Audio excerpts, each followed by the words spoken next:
से फांसी के फंदे चूमे थे और ये देश आजाद हुआ था। देश की आजादी के बाद इस देश के लोगों को एक नए कानून की जरूरत थी। देश के लोगों को संविधान की जरूरत थी, एक विधान की जरूरत थी।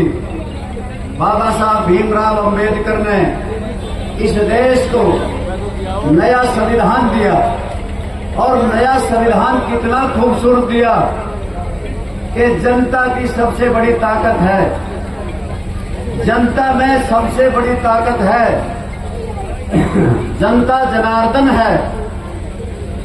और इसलिए कहा कि महलों में रहने वाले राजा, महलों में रहने वाली रानी और झोंपड़ी में रहने वाले कमेरे वर्ग का किसान और मजदूर, दोनों की वोट बराबर है, उसकी वैल्यू बराबर है।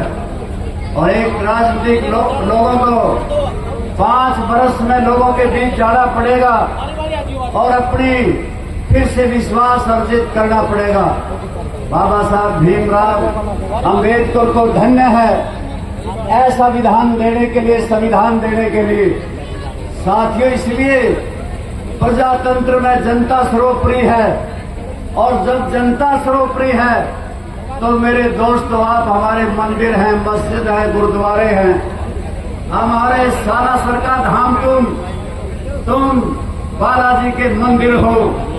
सबके सामने मैं भी जैसे मंदिर के आगे खड़ा होकर के अपनी अरदास करने के लिए आया हूं। मैं अपनी दरखास्त आपके सामने देने के लिए आया हूं और आकाश आनंद जी और रणधीर बेनीवाल जी को साथ लेकर के आया हूं और मैं कह रहा हूं, ये मेरे मंदिरों, मुझे मेरी दरखास्त पे गौर करके हरियाणा विधानसभा में बहन मायावती जी और चौधरी ओम प्रकाश चौटाला के साझे उम्मीदवार होने के नाते चश्मे के चुनाव निशान वाला बटन दबा करके विजय बनाना। साथियों,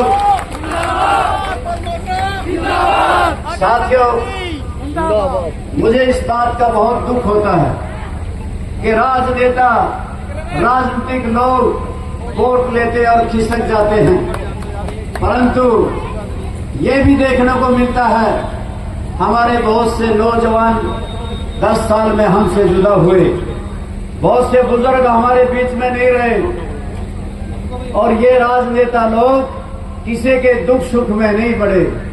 परंतु मुझे इस बात की खुशी और कहते हुए गर्व हो रहा है कि मैंने इस इलाके की पूरे जिले की नहीं, 2-2 जिलों में अगर मुझे ये पता लग गया किसी के घर में दुख है तो मैं दौड़ा दौड़ा आया और मैंने आकर के हौसला बढ़ाया।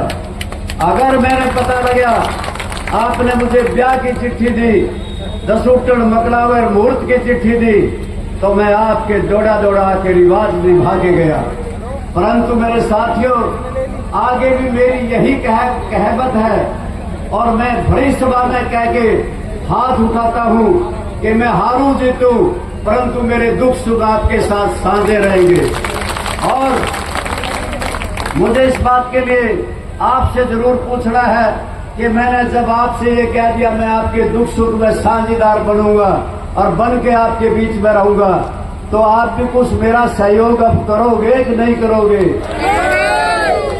अगर आप करोगे तो मेरे साथियों दिन थोड़े रह गए, अब रात दिन कड़ी मेहनत कर दो और जो भी भाई हमसे रूठा है, कहीं पे हम पहुंच भी नहीं पा रहे, सब जगह पहुंच जाओ।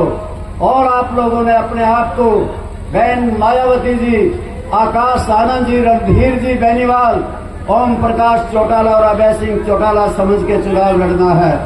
बाकी के दिन जो हमारे लिए हैं बहुत निर्णायक होंगे, परंतु ये भी ध्यान रखना 25 तारीख को हम चौधरी देवीलाल का जन्मदिन आए बार हर्षोल्लास से मनाते हैं। अब की बार हमने फैसला लिया है उचाड़े की मंडी में मनाएंगे, उसके लिए आप सबको निमंत्रण देता हूं। और साथियों, हमारी मुख्य अतिथि उस रैली में जो देश की सबसे बड़ी रैली होगी, बहन मायावती जी होगी और बहन मायावती जी जब धारेंगी इस भारतीय जनता पार्टी का और कांग्रेस का कुशासन का सिंहासन हिल जाएगा। और इंडियन नेशनल लोकदल और बहुजन समाज पार्टी का उस दिन राज बनाने का रास्ता साफ हो जाएगा। इन्हीं शब्दों के साथ उन्हें मैं आकाश आनंद जी का और रणधीर बेनीवाल जी का अपने राजौंद की धरती पे स्वागत करता हूं और आपका भी अभिनंदन करता हूं कि आप इतनी तादाद में पहुंचे। धन्यवाद। धन्यवाद माला जी। अब आपके बीच में हिंदुस्तान के धुरंधर वक्ता, बहुत ही अच्छे वक्ता हैं जो बहुजन समाज पार्टी के हमारे हरियाणा। हमें अपने खून पसीने की गाड़ी कमाई की रोटी अपने बच्चों को खिलानी है। अगर हम 5 साल तक अपने बच्चों को खून पसीने की गाड़ी कमाई खिलाएंगे